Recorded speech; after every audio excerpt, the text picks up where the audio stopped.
Olá, eu sou o Dr. Alex Alves, eu estou aqui no Papeando, no nosso segundo episódio da série Quebrando Tabus. Não vai ficar pedra sobre pedra, hein? Olha, se você assistiu o primeiro episódio, esse segundo vai mexer com você. Nós vamos estar falando sobre algo, que é muito sério. Nós estamos no país com pelo menos alguns milhões de pessoas sofrendo de ansiedade. O último levantamento fala de mais de 30 milhões de brasileiros antes da pandemia da Covid-19, antes da explosão da pandemia psicossomática, antes da pandemia virtual, por causa do excesso de navegação na internet, minuto 51 já rola mortandade neuronal, antes da pandemia espiritual. Você deve ter alguém próximo de você ou você mesmo que já fez quadro de ansiedade ou está fazendo quadro de ansiedade generalizado, está com transtorno obsessivo compulsivo, está fazendo a questão de um toque. E a questão toda, é se essa bendita ansiedade, ela pode ser considerada em algum momento algo bom ou se ela sempre é algo ruim. Eu quero lhe dizer que sem ansiedade você estaria morto. É desse jeito. Desde o processo do nosso parto, que a gente abordou um pouco no primeiro episódio, até o momento que a gente começa a amamentar, até o momento que a gente começa a engatear, quando você começa a andar, quando você começa a falar, doses de ansiedade vão surgindo por causa da adrenalina. Quando a gente fala de ansiedade, é a adrenalina. A adrenalina é usada para atacar ou para fugir. E ela também altera a dopamina, que é o nosso estado de humor, e a alteração da dopamina vai alterar a nossa serotonina, que é a sensação de bem-estar. Então eu diria que nós temos níveis de ansiedade, e porque temos níveis de ansiedade, em algum momento ela é positiva, porque ela te coloca em start, ela leva você a querer melhorar a sua vida acadêmica, profissional, financeira, espiritual, emocional, relacional, ok? O problema é quando o problema surge diante de você e você agora começa a trabalhar com o teu imaginário, você começa a projetar todo um cenário negativo. E agora, esse cenário negativo, ele começa a ocupar muito tempo na sua cabeça e isso começa a lhe provocar reações bioquímicas. Porque quando nós estamos falando de emoções, nós estamos falando, na realidade, de neuropeptídeos. Nós estamos falando que pensamento gera sentimento, que gera comportamento. Então, na realidade, a questão da ansiedade, que está ligada à adrenalina, que é para atacar ou para fugir, está ligada a uma estrutura de pensamento, a um gatilho. Então, existe algo que starta esse processo e essas pessoas podem ter dor na cabeça, dor na nuca, dor nos ombros, sentir a garganta sendo estrangulada, a boca salivando demais ou a boca seca, problema na hora de respirar, ficar com uma respiração mais acelerada, aperto no peito, dor na coluna, dor no quadril, dor nas pernas, ok? Então, na realidade, a ansiedade ela pode ter múltiplas manifestações. A pessoa pode se sentir queimando toda agitada, toda alterada, toda nervosa, ou tender a ficar reclusa, e ela tender a ficar escondida, e ela começar a inviabilizar as suas relações. Aquilo que ela estaria fazendo de uma maneira natural, ela já não consegue fazer mais. Então ela começa a projetar cenários. Isso pode evoluir para um processo depressivo, que nós vamos estar falando no terceiro episódio, e também num processo de pânico e até uma ideação suicida, por ela não conseguir mais gerenciar esse seu emocional e começar a perder as oportunidades de viver a sua vida, do seu próprio cotidiano, das suas relações. Então ela vai tender a entrar num cativeiro.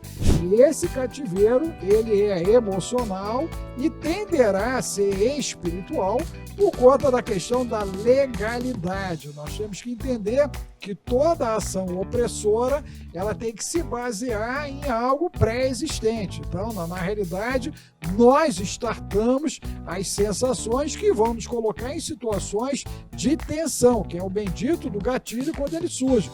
podemos citar na Bíblia o que acontece com Elias, que depois de ter aquele sucesso todo, diante do embate que ele teve contra lá os sacerdotes de Baal e de Aserá, ele recebe uma mensagem de Jezabel, e essa mensagem de Jezabel mexe com o emocional dele, e ele entra em rota de fuga e vai para a caverna. Você deve conhecer muito bem essa história. Mas também nós podemos citar o que acontece com Jó, que depois de todas as perdas que ele teve, ele manifestou uma ulceração da ponta da cabeça à ponta dos pés, um processo psicossomático.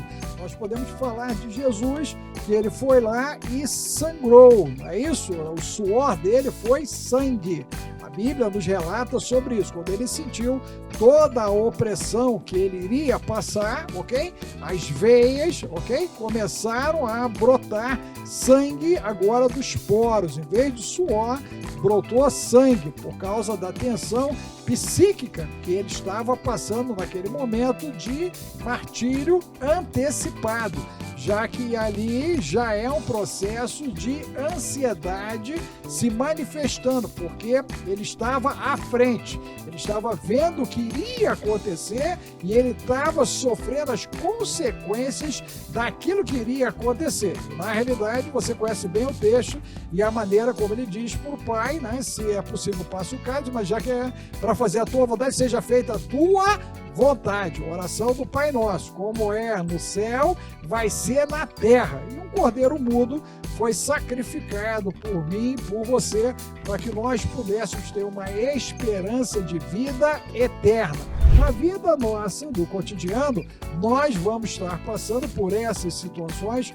Você pode trabalhar essa ansiedade, e não necessariamente com o uso só e exclusivo de medicamentos, porque na realidade eles vão atuar nos neuroreceptores. Então eles vão anestesiar aquilo que seria a coleta de dados, porém não vai resolver o problema de origem, porque o problema de origem é o que está startando o fator de ansiedade, e por isso a importância da terapia, né? Se o crente deve ou não fazer terapia. Eu já fiz, faço, e você deve fazer a terapia, porque isso vai lhe ajudar a administrar as suas emoções, a ressignificar, reciclar e reclassificar aquilo que lhe aconteceu, lhe colocando no processo de resiliência, aonde você vai usar aquilo que era negativo, né, a seu favor. Você não precisa ficar inviabilizado pela ansiedade. Nós temos como potencializar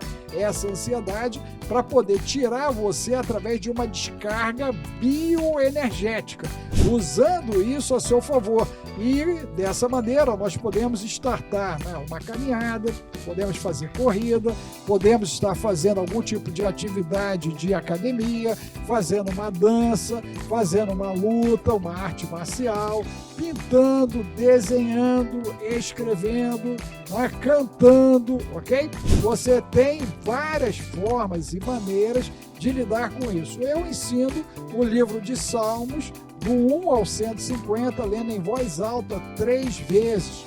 O livro de Salmos trata das dores da alma e é excelente para situações de ansiedade, com ênfase no Salmo 23 e no Salmo 119.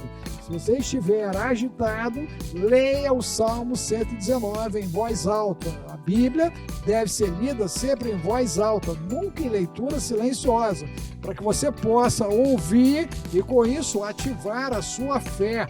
Você vai ter mais entendimento, mais conhecimento, mais discernimento, vai ganhar bom senso, inteligência e sabedoria.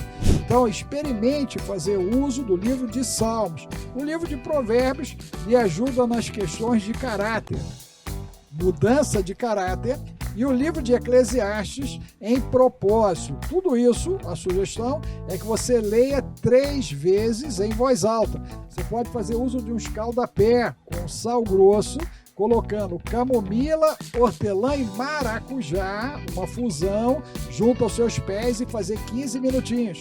Fazer uma compressa de hortelã com camomila também, ok? E usar a questão da hortelã e o maracujá para poder fazer uma compressa morna. 15 minutinhos no rosto e também na nuca e nos ombros. Isso vai aliviar um monte o fator de ansiedade. Num pico de ansiedade, você pode pegar 2 pedrinhas de gelo, colocar uma em cada mão e segurar. Você vai interromper a linha de pensamento. Lembre-se que o teu cérebro cria um registro a cada 5 segundos. Eu botei o gelo aqui, o cérebro já vai se ligar no gelo que está ali e vai interromper a crise de ansiedade. Isso também nos ajuda no que tange a pessoas que sofrem de automutilação. A gente interrompe o desejo dela se machucar através da questão do gelo. Você pode também fazer o uso do sol. De meio-dia até as 14 horas, ficar 20 minutinhos pegando sol, com o mínimo de roupa possível. Isso vai dar uma baixada também, porque vai ativar a vitamina D e a produção de serotonina. Você vai ficar mais tranquilo pegando o solzinho de meio-dia até as 14 horas. É legal investigar a ansiedade, se na parte biológica a gente não tem uma alteração de tireoide, se não há uma alteração de vitamina D, uma alteração de testosterona, se temos problema na área do lítio, na área do zinco, porque nós temos muitas possibilidades bioquímicas. Na área mental, intelectual e emocional também, nós temos que investigar isso. Tem muitas pessoas que sofrem de dislexia e isso cria problemas. Pessoas com dislalia, descalculia, desortografia, problemas de memorização, hiperatividade, ok? Problemas de se concentrar.